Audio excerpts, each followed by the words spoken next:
this morning, before your yoga practice, I'd like to brief you a bit more about the system of the 7 chakras.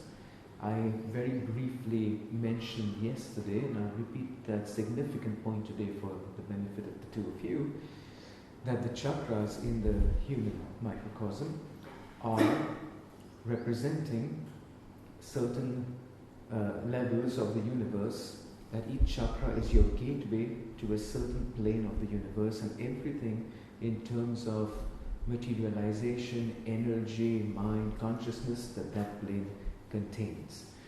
And that through, in the practice of Hatha Yoga, we are focusing into the chakras, and through the concentration upon the chakras, we are getting access to those subtle planes of the universe, those different planes of the universe. And it is through the chakras that we receive the universe. It is through the chakras we act upon the universe, from the most simple to the most intense ways. And now we look at the system of the 7 chakras. We go from the root chakra, from Muladhara, we'll go up this way till the crown. So let's start with the root chakra. The very name, Muladhara. Mula means root, Dhara means plexus. And therefore Muladhara means root, plexus, root, center. And just by the virtue of the very name, what will be the function of Muladhara chakra at the level of the human being? It will be very similar to what the roots of a tree do for a tree. The roots of the tree give the tree a support, a stability, a grounding fixes the tree into the earth, correct? The deeper the roots, the stronger the roots, the more firm, the more grounded the tree is. Similarly, when it comes to the root chakra, a human being who has a well-developed Muladhara chakra feels stable, secure, grounded, rooted. They feel they are, secure. Whereas people, when they have a weak Muladhara chakra, very easily can go into insecurity, instability of mind also. And it's like, I'm insecure about this, I'm insecure about that. I'm not feeling grounded. Also, the roots of a tree give the tree nourishment. They supply the tree vitality. Without the roots, there's no flowers and no fruits. You need the roots. Similarly, in the Muladhara chakra for the human being is giving the nourishment. It is the chakra from where it picks up the nourishing energies of the earth. The vital energies of the earth are drawn in to Muladhara chakra. It is this chakra which is the battery of your being. The more you have Muladhara chakra developed, the more energy you have. You feel vital and energetic. The less you have Muladhara chakra, the more tired, fatigued, fragile physically one is. And therefore, from the standpoint of energy, vitality, stability, security, this is the chakra. In terms of consciousness, this is the consciousness related to survival. Different people live their life with different motivations. What are the priorities of life? What is life for? A certain group, a certain amount of people, a certain percentage of people, they live always focused on survival. Life is about survival mode, Every animal lives like this, by the way. Like the dogs do not live to invent, free energy or something. The dogs don't live to do mathematics. The dogs and the other animals, the ant, it's everything, the consciousness of the animal is about survival. Well, a human being who is at the level of consciousness of Muladhara chakra, that's what life is about. How can I survive? If the Muladhara chakra is very well developed, then the person can even become a billionaire. They can get very rich. Then, when Muladhara chakra is well developed, it gives a certain special harmonious relationship with the earth element. The earth element corresponds to this chakra, Muladhara. What is the earth element involved? The earth element means the earth as our planet and the energies of the earth correspond to Muladhara Chakra. Whichever energy, gravity as an energy corresponds to the root chakra. So does the vital energies of the earth. It is known even in common folklore all around the world, like the people who lived in the old days more natural lives, things past, and they tell us even now, if a person, like they say, are you feeling generally tired, fatigued, you're a person who's, okay, get up early in the morning, like early in sunrise time about, and go walking upon the fresh grass in the morning when the energies are vital, when first thing in the morning. Walk barefoot. Why? Because walking barefoot on the earth gives you vitality. The mechanism is that through the energy channels of the feet, going up the legs, the energies are drawn in and they are focusing, even by just walking like this, into the root chakra. See the opposite of it. That is, when you take a human being or anything which is belonging to the earth, like a plant or an animal, you put it in outer space, and from step number 1, it starts to degenerate and die. The astronauts who go to space, their bones weaken, their muscles atrophy. No matter what exercise they do over there, no matter what they eat, NASA and other space organizations tried many things to figure out how can we prevent this degeneration that starts immediately when they go up there.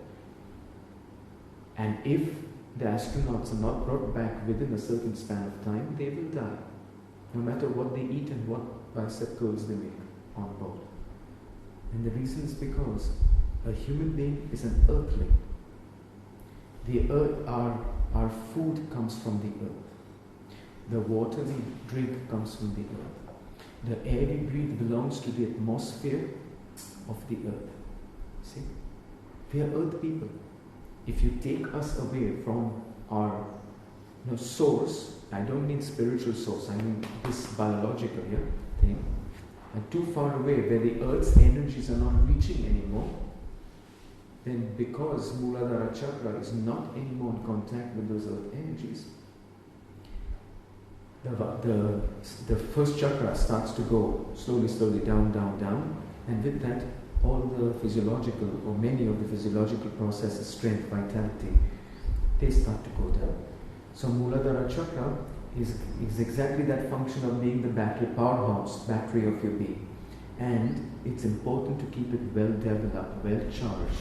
Even from the standpoint of yoga and spirituality, at least let's put it as tantric yoga spirituality, because in most other forms of spirituality where the path, which is legitimate and valid, does not cater to doing anything with the physical body. A Christian monk, a Buddhist nun, something, they're doing their sutras, they're doing their prayer, they're doing their thing. They don't work with the physical body, except their chores, their karma yoga, whatever you call it, yes? But in Hatha Yoga, it's a yoga in which you work with the body. In order to, and Hatha Yoga is not done like this fashion thing as is done all around the world, including India, where you go for a 45-minute maximum 1 hour class because time is money, and we don't have much more time. And we go to a 1 hour class of Hatha Yoga in our fancy, costumes. It's a fashion show over there.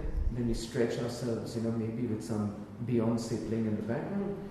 And then I go out of my yoga class, and then I go out and I start smoking a cigarette just immediately after I smoke a cigarette. Then I go to my job and I do my thing, This is what yoga has become. Yeah. And it's complete nonsense. First of all, leave alone that you do fashion, that yoga has become a fashion. And that you can drink alcohol merrily and think you're doing yoga, and you can smoking away and drink yoga and do yoga, and that you're not you, so people can be seriously demented in many ways, and it's all okay, my dementia continues and I'm making yoga. Doesn't work like this with real yoga. But leave that alone. Do you think Swami Shivananda of Rishikesh did yoga on the mat 1 hour a day? That was yoga time, finished. That would be like saying Buddha did his Buddhist, whatever, the name came later, Buddhism came later, but he did his yoga, whatever that might have been, his practices, 1 hour a day. Finished. No, Hatha Yoga, like every other form of yoga, is not to be done 1 hour a day. See?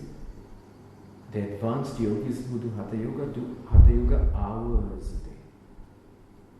To do Hatha Yoga hours a day, you need Muladhara, you need vitality, you need energy. Otherwise, after doing 3 postures, I'm like, tired.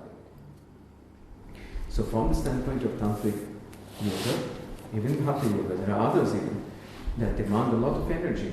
You rise your Kundalini, you're pumping your Kundalini up. You need to have a strong resource in Muladhara Chakra, otherwise 20 minutes later, finished. Even to sustain the states of samadhi that come, like to be able to stay there long, you need energy in Muladhara Chakra. Like this energy, when it's here, can feed energy into the higher chakras. Just like you push that, you can move that energy up. But for that, you need the energy down here. So Muladhara Chakra, from a daily life standpoint, is important. Biological survival, like your body is strong, robust, and you have energy, and all the way to some of these spiritual directions, you need Muladhara Chakra. When I said Muladhara Chakra corresponds to the earth element, it's the energies of the earth, and also everything in the universe that is dense, hard, solid. The more dense, the more hard, the more solid, the more heavy it is, the more it corresponds to Muladhara Chakra. So, for example, in your very body, your bones are dense, hard, compared to other parts of the body, right? They correspond a lot to Muladhara Chakra. Your teeth correspond to Muladhara Chakra. Like this floor and a strong wall, corresponds to Muladhara Chakra. Also, forms of interaction which are more mechanical, more physical, heavy-duty interactions, like when 2 bulls fight with their horns locked and they push on each other. This is an event that is having correspondence to the energies of Muladhara Chakra. A very big guy with big muscles pumping iron in a gym or chopping a tree. Something like it's a physical action, right? And a big, strong, heavy-duty action. This corresponds to Muladhara Chakra. Also, because of this resonance with the earth element, that when Muladhara Chakra is well developed, there comes a form of an intuition, let's just put it like this, where a person knows when to do, what to do, with who to do on the physical plane. Like they have a sense, like they're very good at making money, good at doing business, good at buying now, selling now, they kind of hit it, most of the time they hit it right. It's because they have a good Muladhara Chakra. It's like a sixth sense coming from the root chakra. People who don't have a well-developed Muladhara like this, then usually it's like sometimes something like it's a random roll of dice, Many times they lose, they are unable to make pennies meet together, like rough pennies together. They're not so well functional on this plane, a kind of, you'd say, not grounded person here. So that's another thing to remember for Muladhara. That's it for now for Muladhara Chakra. The Muladhara Chakra and all of them are, remember what I told you yesterday, each chakra represents 1/7 of the universe. And on the plane that corresponds to Muladhara Chakra in the universe, there's much more than vitality, grounding, security and survival. That 1/7 of the universe is colossal. And going from vitality and grounding and security, going all the way to the consciousness of Brahma, what's called in India Brahma. Brahma is the symbol of the creative aspect of the universe. That corresponds to Muladhara Chakra, like the very divine consciousness at the level of Muladhara Chakra. Or in another way, God expressed at the level of Muladhara Chakra. So it's a huge, there's much, but for now, it's enough. We have to go slowly, step by step. The second chakra, Swadhisthana, located here at the level of your pubic bone and a bit outside. The very name Swadhisthana has two meanings, and both of them are they're related together. You'll see. Sva Adhisthana. Adhisthana means headquarters, place. Swa means self. But there are different qualities of self implied in the yoga tradition. Sometimes the same name is also used, but depending on the context in which the name is used, you know what it implies. The Sva implied over here is the self, which is the daily life sense of I. You know, we live and we say, I am hungry, I am thirsty, I am horny, I want to this, I don't want to this, I like this, I don't like that. What is that I? Is it the immortal spirit that says, I am hungry, I like this, I don't like that? Definitely not. So what aspect of you, what is the I, of this daily life that has desires, has needs, has wants, doesn't want like this, attractions, repulsions? What's that?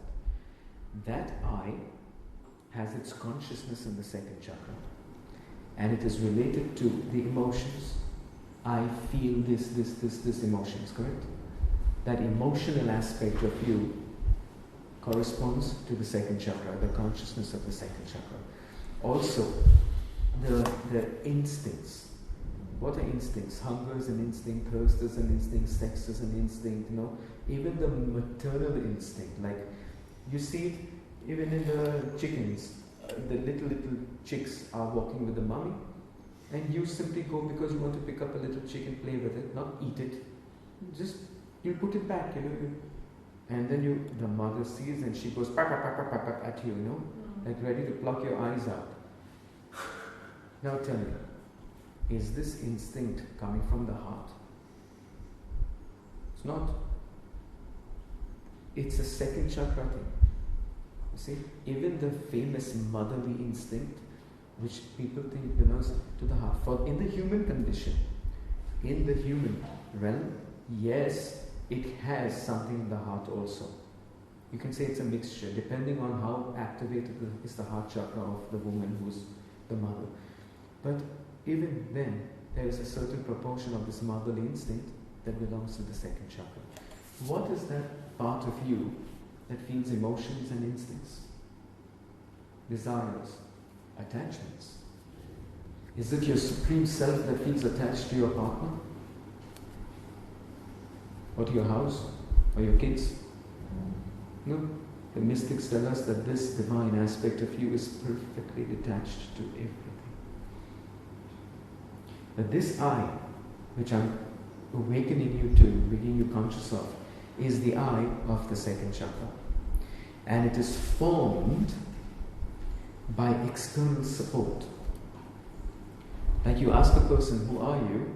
And they will say, they define themselves by the name, by the reputation, social status, financial status, education, degrees, and whatever roles they do in life. I'm a doctor, I'm a mother, I'm a teacher, and so on, right?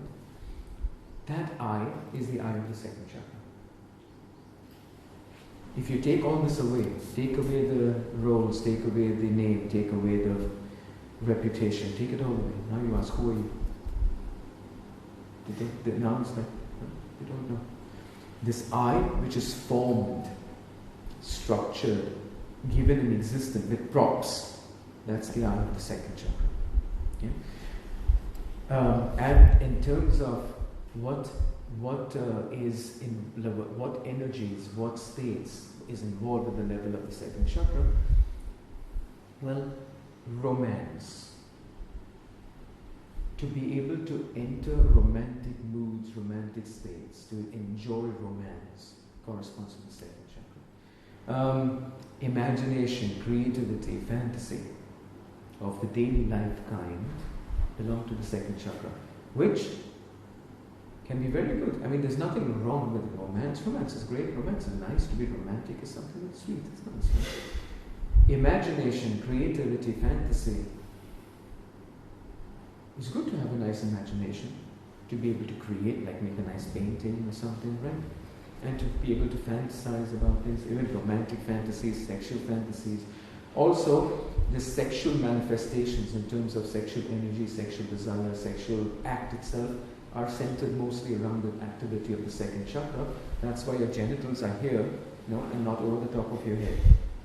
See? Because it's this chakra which has the maximum relationship with the sexual things. On the flip side of it, the second chakra is about, as I said, emotions, but usually the emotions that come in the consciousness field of the second chakra are usually seriously pathological and negative. Jealousy, second chakra, baby. Sadness, I feel so heavy and sad, second chakra. And sadness going all the way to depression, the whole spectrum. I'm super, super depressed and say, second chakra. Suicidal tendencies, suicidal thoughts, suicidal inspirations, second chakra. Many, many serious psychological disturbances, bipolar, manic depressive, schizophrenic, etc., etc. Serious second chakra disturbances. Shame, guilt. Guilt is also a bit on Muladhara,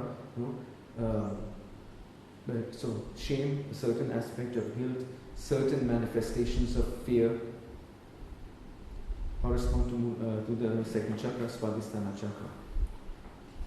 When people gossip, that's an activity of corresponding to the second chakra. Saint Francis of Assisi from the heart does not gossip. Padre Pio, from the 1900, 1960, he died 1960 something. He didn't gossip. Newspapers gossip. People who read newspapers gossip. Television gossips. And you see people love it. And then they'll gossip about the gossip, and they'll gossip about the gossip about the gossip. This is second chakra. Activity. Complaining. Who doesn't love to complain on the planet? Complain. There's a bit complaining competition. One says, one friend tells the other. People bond in complaining. Mystics bond in love and in consciousness. The Swadhisthana people, which are more than 80%, going up to 90%, maybe more than 90% of the people on the planet, they are Swadhisthana people, Swadhisthana consciousness people. And people bond over drama. People bond over complaining. One friend tells the other, you won't believe this week how my life sucks, and they blah, blah, blah. The other one says, you're so sad, but you know what? Let me tell you how my week was, let me up it, like I show you, mine was even a bit worse than yours. This is Swadhisthana. And therefore, most of the emotions related to the second chakra suck. They are horrible. And therefore, to live in the emotional mess of the second chakra is to live in a form of hell, a self-created hell. That's why the yogis and mystics all around the planet, these things of the second chakra were definitely not a priority for them. That's why most spiritualities don't cultivate emotions.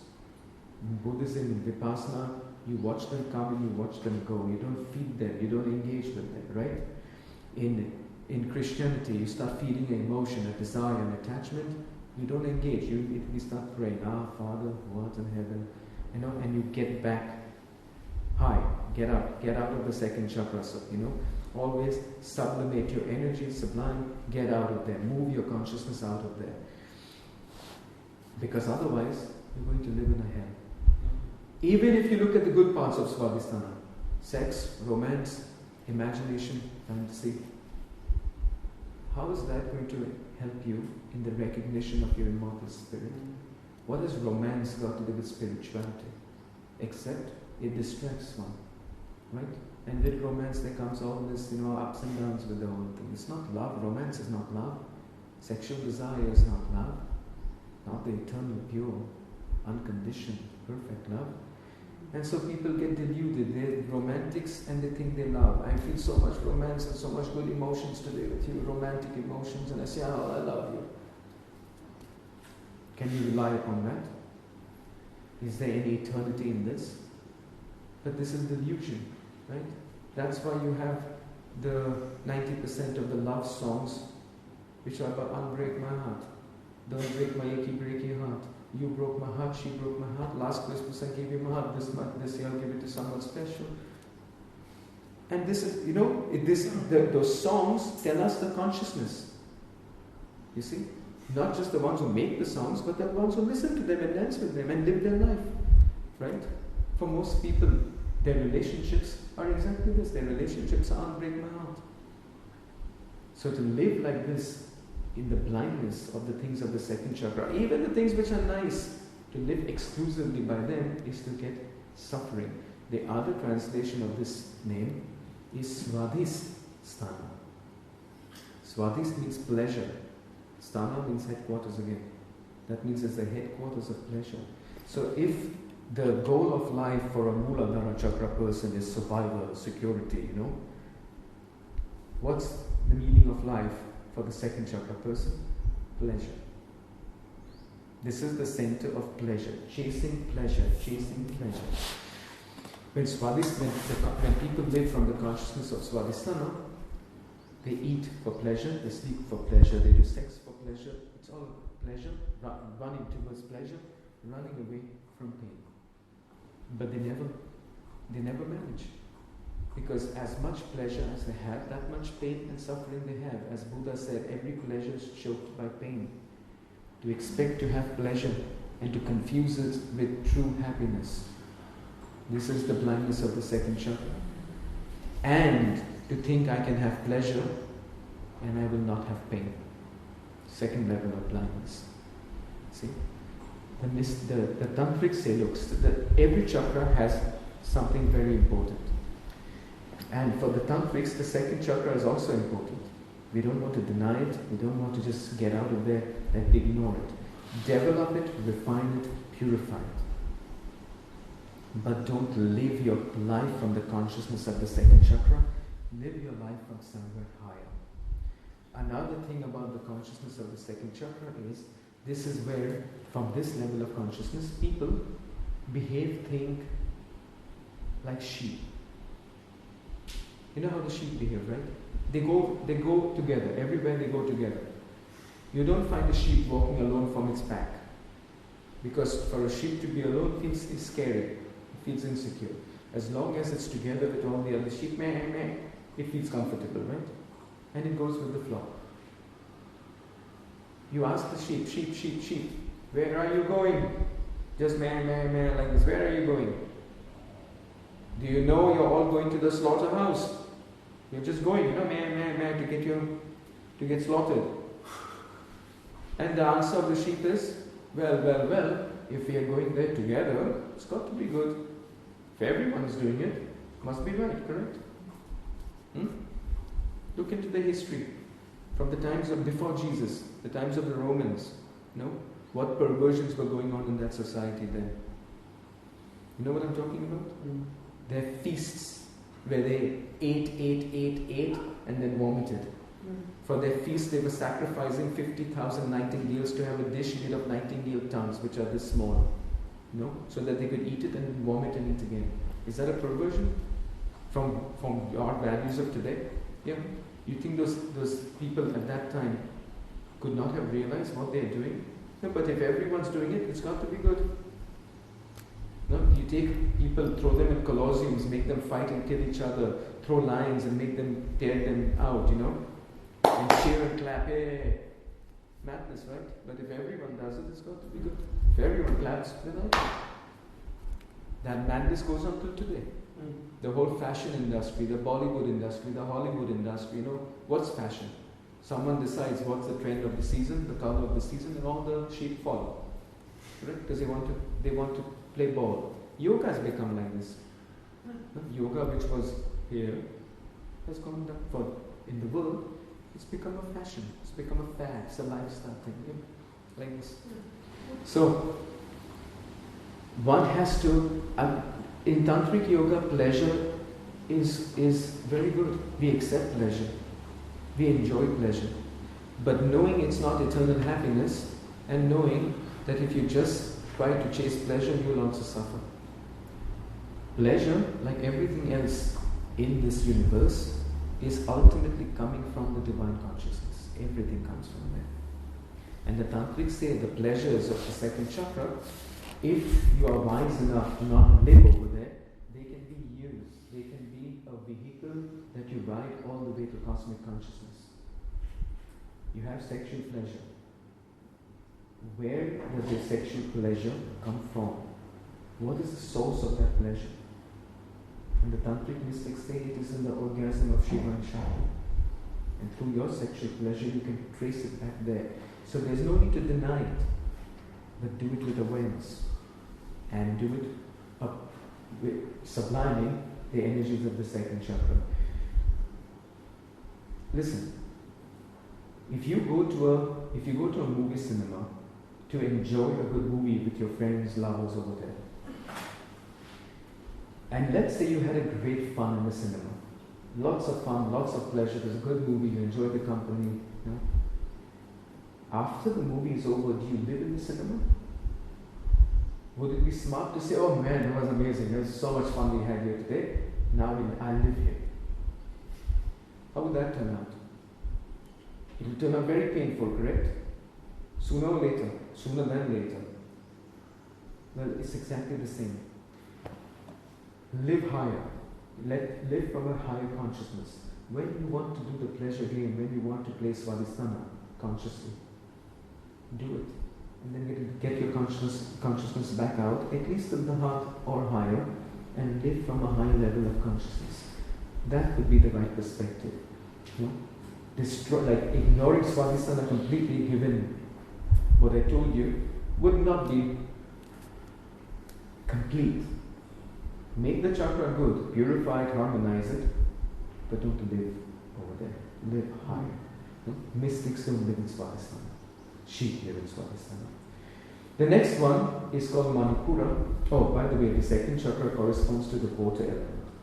So water, as water, and everything in the universe that is liquid, the liquid state of matter in manifestation, corresponds to the second chakra. Even the energies of the moon correspond to the second chakra. The energies of the moon influence the second chakra. And then going up to Manipura, located around the navel just a bit under and outside. The name Manipura means city of jewels. Pura means city, Mani means jewel. City of jewels. Like imagine a city of jewels. Shining, brilliant, dazzling, like emissary. It describes the quality of Manipura chakra in terms of the personality. So, on Manipura, there is also the consciousness of an I am. Just like you have one in the second chakra. Actually, you have it in all the chakras. There's a sense, there's a consciousness of an I everywhere, all the levels. And the level of Muladhara chakra, it's the I related to survival, security, the animal I. What is the I am of a dog? Though the dog doesn't have the consciousness to say I am. And the second chakra is the I related to emotions, instincts, pleasure, attachments, desires, and so on. Here, there's an I. The yogis consider the personality, in the way they define it, the personality begins over here. This is the home of your personality. You say, but isn't the second chakra also having a personality? Like the eye of the second chakra? Yes, it is.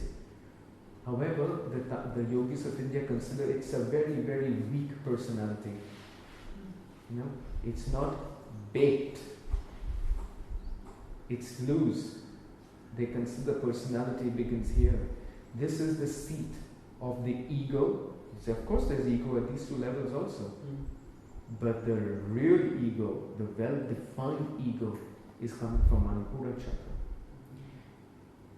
I'll tell you the difference with a simple demonstration. the difference between the eye of the second chakra and the eye of the third chakra. Water, corresponding to the second chakra, has no shape of its own, does it? Water has no verticality. Water cannot stand by itself. The only way water can stand up if you put a container like this, which makes it stand. And water takes the shape of any container you put it. It has no shape of its own.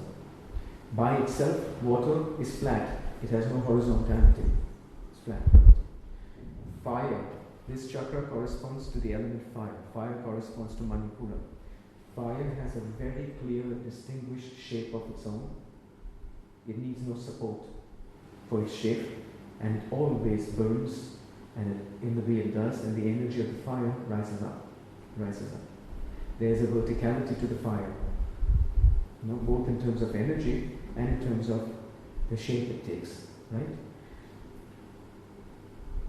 A fire in the house of a Christian or a Jew, a Buddhist or an atheist, will behave the same shape.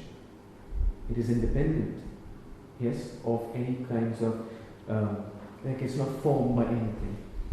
The Svadhisthana person, take it in the religious way. A person says, I'm a staunch Christian, right? Is that who you are? Why? Because I'm born in a family of staunch Christians, and I decided, I've become formed by that. One or the other, they are not independent of a, as I said before, the second chakra personality is weak. It can't stand by itself. But the Manipura chakra personality is defined by oneself. It's I am this, this and this and this. We're not talking about immortal spirit yet here, far from it. But I am this, and you agree, you don't agree, you like it, you don't like it, nothing matters. Other people's opinions don't matter. I am, and this is what I am. Independent of everything else. This is the emergence of the true, strong personality, which you can feel when people have it. Such a personality. Everyone else and both the other sheep, they look and they feel it. Because the second chakra subordinates to the third chakra. Goes like this, throughout. The one under subordinates to the one above. And so the sheep on second chakra, when they come to a personality like this, they feel it immediately. If Napoleon would walk into the room, everyone would feel it like, wow. If Genghis Khan would walk into the room, let's say you have 100, imagine Disneyland, yeah? You have 500 people licking their lollipop, shaking hands with Goofy and doing all this. Hey, Svadhisthana chakra. And now Genghis Khan walks in. Guess what? Everything will stop and everyone will just look at him and most probably shit their pants. Not the person standing next to Genghis Khan will not make a beep or a squeak. Who knows, with this guy. People get awed by a personality like this. And Genghis Khan doesn't need your approval. He doesn't need your, yes, I think you are. He doesn't need any of this. He decides, I am Genghis Khan, this is what I do. Like it, don't like it doesn't matter, it's on. This kind of personality comes from Manipura chakra. Of course, you have to be careful that it's always good to make a personality strong. A personality can be a harmonious personality. Jesus has a very harmonious personality and a very strong Manipura chakra. So did other mystics. But if that personality is not in check of something superior, at least the personality should be the strong personality cultivated should be in the service of something superior. Because by itself it starts to serve its own ego. And then you can have a disaster. See? Jesus Christ and other mystics who had a strong Manipura, their Manipura and their personality was in service, for Jesus, it was in service of the will of my Father in heaven. And he never went wrong. But for Genghis Khan, for Napoleon, for Adolf Hitler, and the likes of these, that strong personality went deviant all the way, right? The examples I just gave did have a powerful Manipura chakra. But a Manipura chakra that was strong but also laden with a lot of impurities. Impurities on Manipura chakra are extreme vanity, pride, egoism. The world spins around my navel and all of you are just numbers for me. No, and all of you go die for me. It doesn't matter. Sacrifice yourself and your families for me to be the shogun of Japan. Because I am the only intelligent, significant, important person around, and the rest of you are cannon fodder. You don't matter. You are numbers. Right? This monstrous ego, this tyrannical, dictator-like, temperament can happen in the unit of a family. It can happen at the level of nations. Yes, this is a Manipura chakra that's strong, but full of impurities. In yoga, we don't want to make such a Manipura. We want to make a Manipura chakra strong, a personality that is strong, but is strong, beneficially strong. What are the aspects of Manipura and personality which you should cultivate in a harmonious? Self-confidence. It goes hand in hand. A strong personality is self-confidence. Self-confidence and you have a strong personality. How about courage? Boldness? Willpower? Yeah? And generally, the theme on Manipura chakra is power. If the trip on the first chakra is security, survival, even the second chakra, it's pleasure and running away from pain. The trip on the third chakra is power. When a person has the consciousness of chakra number 3, they are constantly thinking not how much pleasure I can get, but how can I get more power. Again, this is a tricky one, because if Manipura chakra is not pure, then that power will be misaligned to the spiritual principles. It will serve the ego. But can it not be possible to have power, powerful personality, and generally have resonance with the energies of power and be harmonious and beneficial? Of course it can. That's how we should cultivate Manipura. And as I said to you, remember this. Keep it in the service of the heart. Let your personality serve true love. Let your personality serve the will of God. Let it serve things which are above it, and then it will be correct.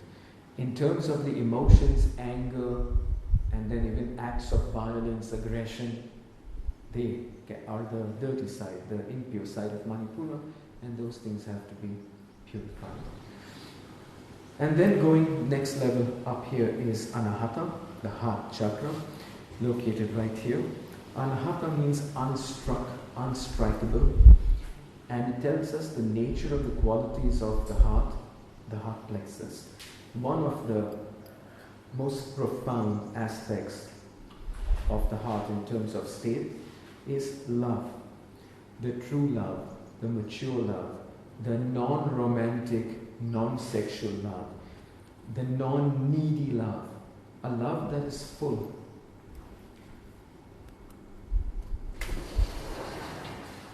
A love that is independent of events, circumstances, and what people do or don't do with you. A love that is independent if that person or people love you back or not. Think about how Rumi loved. Think about how Jesus loved. Even when they nail him, they spit on him, they say, you work with the power of the devil, blah, blah, blah. He says, Father, forgive them because they don't know what they do. This kind of love that forgives and forgives again and again. When someone whacks you on this cheek, give the other one. When someone asks for your cloak, shirt, give your cloak also. Someone says, go a mile, go 2. This thing that's giving. Why? Because it's so full. Right? This quality of love is emerging from the heart chakra. Needless to say, because most people live their lives on the second chakra, they are very deluded about what this true love is and its qualities in terms of when you live it out. That's why people suffer. People do relationships, they run around after each other like beggars. They can't love themselves, they want someone to love them.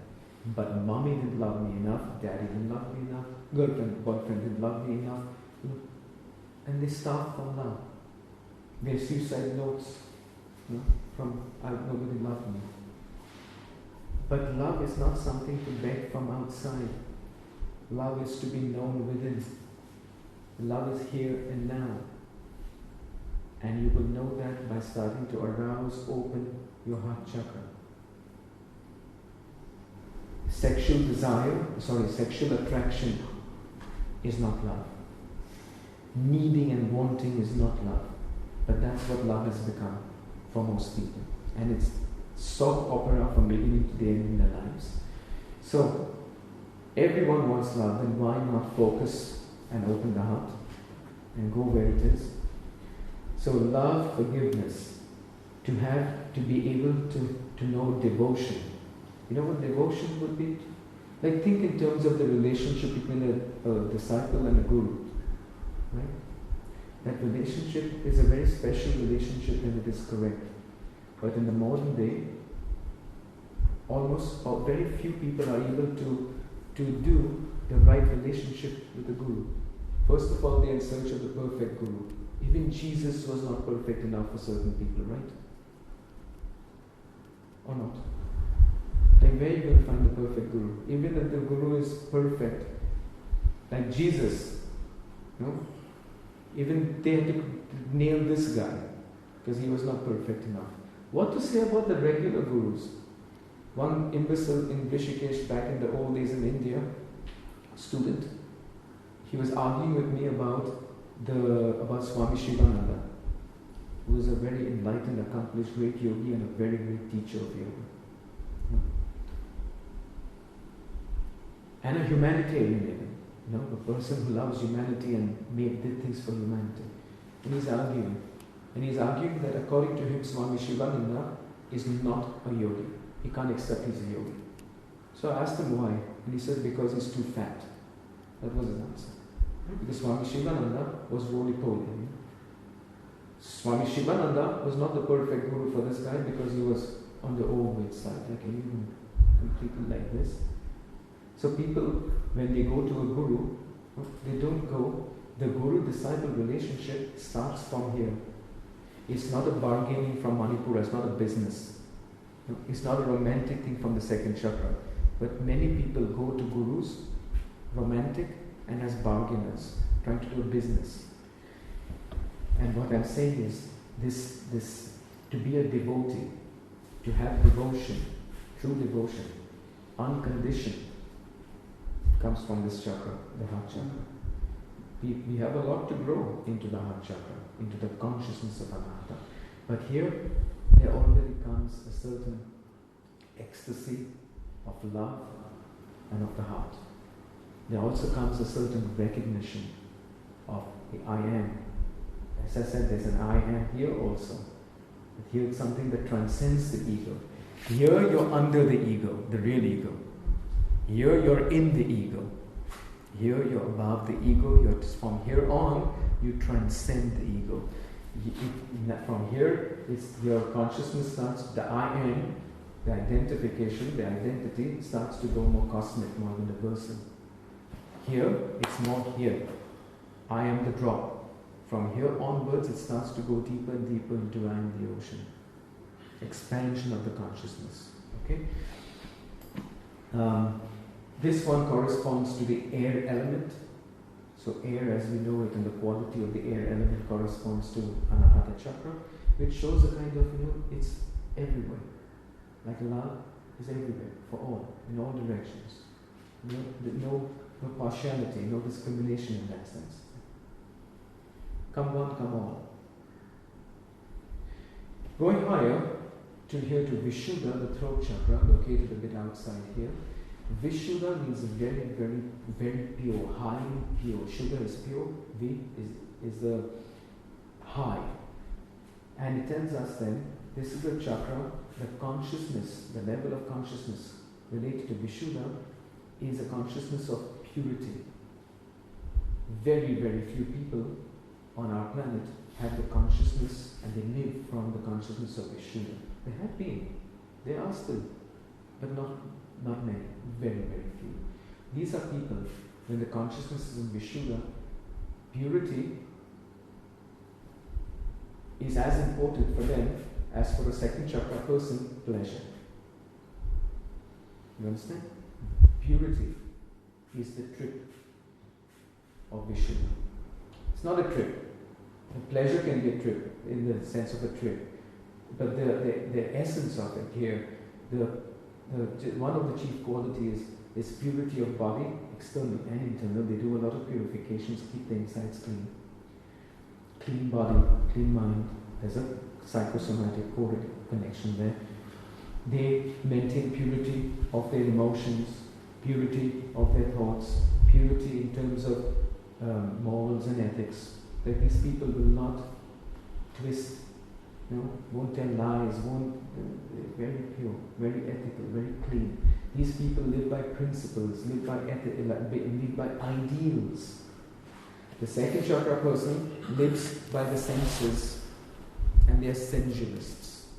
The Vishuddha chakra person lives by principles and by ideals. They won't compromise on them.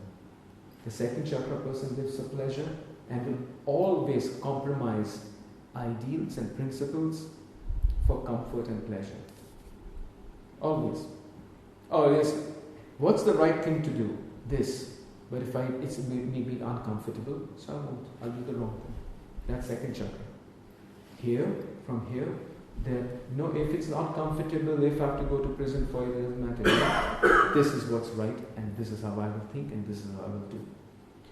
The Vishuddha chakra person usually doesn't like to contaminate themselves by coming to the village, the marketplace.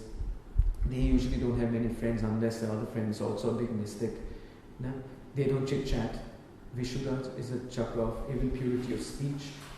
And basically at this level of consciousness, if I'm going to speak, it has to be praise to the divine. That's speech. Oh, let's talk about Donald Trump, not on Vishuddha. So it's either praise for the divine, my ears and my mouth, they want to hear and sing praise to the divine, or just shut up. Mauna, silence. That's why these are not people of the world. They go away to monasteries, hills, mountains, wherever they go, and they live alone, and they do the spiritual prayer practice, etc. Vishuddha chakra corresponds to the space element, and involved in this is also the consciousness related to time. Perceptions of space and time altered, or the regular ones, they come from Vishuddha chakra. This is the chakra also related to knowledge, but what form of knowledge? Cosmic knowledge. Knowledge related to the spirit, the awakening of the spirit. Knowledge related to enlightenment. These people like to read sutras, shlokas, texts, Buddha's teachings, the Bible, meditate on it, contemplate upon it. Like they are in the quest of knowledge, which is universal. Knowledge of electricity and mobile phones corresponds to Manipura. They are not in search. These people here, this consciousness doesn't care for that. The knowledge of, the daily life things, that's not the knowledge they're interested in. They're interested in the knowledge related to like space, time and beyond. Spirit. Pure knowledge, true knowledge. Also in Vishuddha, there comes a form of an expression of creativity. Remember, there was a creativity from the second chakra also, right? There is an expression of creativity which is extremely refined. This is the chakra that is characterizing a refinement in whatever. You see, look at the elements. You have earth, gross, heavy, dense. Then you have water. Then you have fire. Then you have air. Then you have space. Do you notice that the elements get more and more refined, from gross to very refined? Of the 5 chakras, Vishuddha is the chief of refinement. And therefore the creativity, the expressions on Vishuddha are extremely, extremely refined. There's music that is composed at the level of Vishuddha, like much of the music of Johann Sebastian Bach, some of the music of Albinoni, Vivaldi, goes in Vishuddha.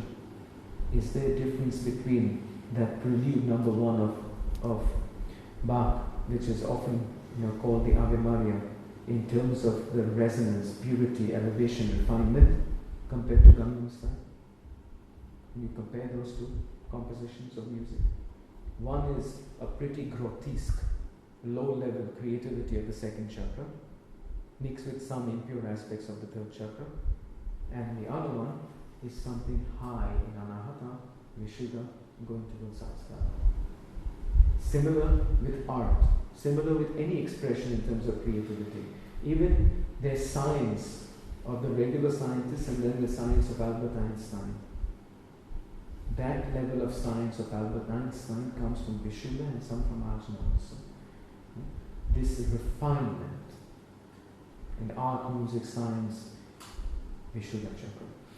And then going to Ajna, located here at the level of the middle forehead. Ajna means command. That's why Ajna chakra is the mental command center, the chakra through which you can command every other chakra and every element, and that means all the 6 planes of the universe, the 5 planes plus this one itself. That's why Lao Tzu said, to a mind that is still, the whole universe surrenders. With your mind, you control the entire manifestation. It sounds a bit preposterous, right? But it's only preposterous because our minds are not built. We have not developed the power of Ajna chakra in that way. Because we're too busy, as Swami Shivananda said, eating, sleeping, procreating, a little laughter and a lot of tears. Our lives are too busy doing this, and then the mind, the Ajna, is pathetic. But hey, Jesus, there was a storm, and Jesus tells the storm, quiet, and the storm is quiet.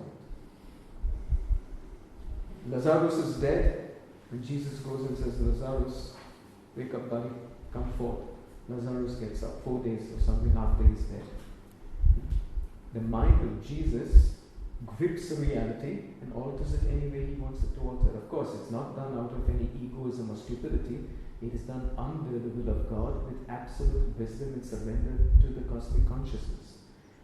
But the point is, Jesus' mind could alter the reality any way he wanted to. Lao Tzu says the same. To a mind that is still, the whole universe surrenders. You try. It's not raining now. Command it to rain. Now, immediately. The universe does not obey our mind like it obeyed Jesus. It's because our Ajna chakra is simply weak. But if empowered, if done yoga and made really, really strong, then Ajna chakra is that chakra through which you make anything into anything in this reality. On Ajna chakra, you have memory. To increase your memory, to develop your memory, and you can develop it colossal, like to be able to read a book and memorize it instantly. So, as much as you want, it comes from Ajna. Intelligence. If you work on Ajna chakra, you develop your intelligence. The ability to visualize, and really visualize, not fantasize from the second chakra. I mean to see something in your mind's eye, 3-dimensional, crystal clear, and hold it there. Like I can walk through a certain area. I'm an architect, and I see an empty piece of land. And my client says, I would like this, this, and this. And I close my eyes, and I visualize the structures that I want to build. I alter things, I move things, I walk into the room and I see it as I would like it to have it. This ability to have a 3-dimensional clear structured visualization and to coherently work with it comes from Ajna. You have to develop this to be able to do this. And then, so memory, visualization, intelligence, going all the way to paranormal abilities. Because from the mind you can control any of the elements in any way. If gravity is an energy corresponding to the earth element, and if from Ajna I can control my relationship with gravity, then I can levitate. Then I'm able to accomplish an ability which from the outside for most people is supernatural, supernormal, paranormal, correct? But that's one example. By influencing any of the elements in a special way, there have been mystics who fire didn't burn them, either out of prayer or out of some, control over over that energy and that element directly. Saint Francis of Assisi had, through his prayer, he had a certain control over the fire element. He didn't decide to do it like, I want to control fire or not get burned by fire. But it happened out of his prayer. He made a friendship with fire. He used to say, brother fire, and pray to it. When they tried to burn his eyes, he prayed to the fire element and says, brother fire, you are beneficial, you are kind, please don't burn me. And they couldn't burn his eyes. They tried to burn his eyes, they couldn't burn. Open eyes with hot rods, they couldn't do it. So, paranormal abilities of all kinds come eventually from here, over masteries of the elements. And finally, duality, plus and minus, yang and yin. They are born from Ajna. It begins over here. And from Ajna, you can enter the realm of non-duality, which is Nirvikalpa, which is the Nirvana of Buddha. That means that state of enlightenment that is called Nirvana also comes from Ajna Chakra. In yoga, very often they confuse and they say Nirvana is from Sahasrara. You can say it, you can like, okay, yeah. But really, if you split the hair, Nirvana is an Ajna Chakra Samadhi, it's an Ajna Chakra enlightened condition, which is excellent, but it's still an Ajna. So the spectrum of Ajna is vast, even though I said the least about it, because what can I say about this one more than what I've said right now? It's something that you have to know, it's something that you have to experience through your own practice, cultivate Ajna and see its impact on your life and your spirituality. And then finally, the crown chakra, Sahasrara, top of the head. Sahasrara means the 1,000-petaled lotus. It's a symbol, a symbolic name for that Sahasrara contains everything. All the elements and all the mind itself are all born from the crown chakra. They are all, this is the source of it all. This is the realm of pure consciousness. The words don't suffice. No words are going to convey the thing. They are all fingers that point to a moon. The finger can get you to look at the moon and experience the moon directly, but the finger is not the moon. So one has to know these things directly from your own efforts in the opening of the crown chakra. So the realm of pure awareness, pure consciousness, wisdom. Intelligence is from here, but wisdom is from here. To be a wise person, you can be intelligent and not wise. You can be wise and not intelligent. India has seen many yogis who were very wise, but not very smart. They didn't have that intelligence, the street smart thing. They didn't. You have people on the planet who are very intelligent, but very, very unwise. The choices, very unwise.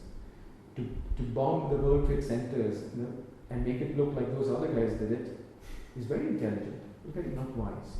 So wisdom comes from here, and one should live by the wisdom. Even the intelligence may not be good enough to rely upon.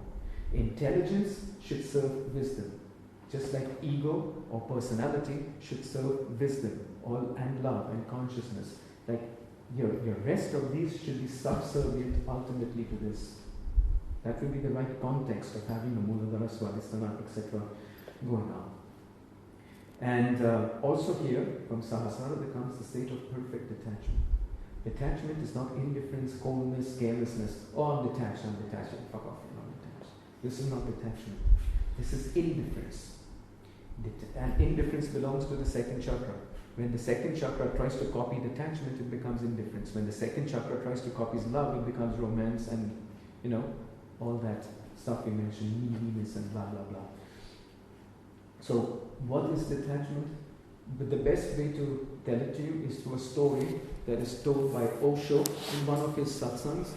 Again, that story may be true, may be completely made up because he used to just, make up stories like this, like it was a historical event. Or maybe it was half true and half made up. I don't know. But the story gives a point, and the point is absolutely bang on. So he says, Alexander had gone to India back in the day, before Jesus Christ. He was in India, and his guru Aristotle gave him said, give me these 5 things from India, presents for me. The water from the holy river Ganga was one of them. Bring me a gymnosophist, which was meaning a hatha yogi. The Greeks knew about these yogis somehow. They heard that they do some physical yoga. And even those guys then, in another continent, knew it's not about gymnastics full stop. It was gymnosophists, meaning the ones who use the body and do some gymnastics of the body to attain to Sophia, which is the Holy Spirit. No? Those guys remembered it, and today even in India they forgot this part, that Hatha Yoga is a spiritual part, not a gymnastics. Anyway, so get me a gymnosophist, a yogi to learn. He wanted to learn this Aristotle. And some 3 other things which I don't remember now what they were. So Alexander manages to collect the stuff for his guru, but he doesn't find the yogi. He's looking for a good yogi, says Osho. At some point he's riding by the banks of a river, and he sees a naked dude, an older man, bathing in the sun, naked. And Alexander is impressed. Alexander feels humble. He said, what's this here, man? I am the emperor here, and this guy's a beggar. But somehow in his presence, I feel like a beggar, and he feels like the emperor of the whole universe. Like even Alexander could feel this. So he stops and he salutes the man, and there's a conversation. Basically he says, would you please, with respect, come to my guru Aristotle and be his guru. And the old man is like smiling and saying, Alexander, I've stopped coming, I've stopped going a long time ago, I'm not going anywhere. Now Alexander is not used to getting disobeyed. So at some point Alexander gets pissed off. And he says, I will take you to my guru, to my master, and you will. The old man tells him, Alexander, your master is my slave. Like, you're giving me threats, but the one that masters you is my slave. You have no power on me whatsoever, implying the ego of Alexander, which was his real guru, his real master. And this man had mastered his own ego. And so he says, you're a child, it's like. Then Alexander takes out the sword, and this is the point of the story. This is Sahasrara. And the old man says, Alexander, I have chopped off this head a long time ago. Now you will chop this head off, and you will see a head falling upon the sand. I too will see a head falling upon the sand. This is Sahasrara. This is detachment. The perfect witnessing consciousness. Even if the eyes open. You chop this head. I am not my head. I am not my body. I am consciousness. As Shankaracharya said, I am consciousness and pure bliss without form. I am Shiva. I am Shiva. This is Sahasrara. When Shankaracharya says in another rendering, I am Brahma, I am Vishnu, and I alone am their cause. This is Sahasrara. And again, fingers pointing to the moon. They can inspire, but none of this is really Sahasrara. You have to know it yourself. Enough of this. Questions, and then you'll practice.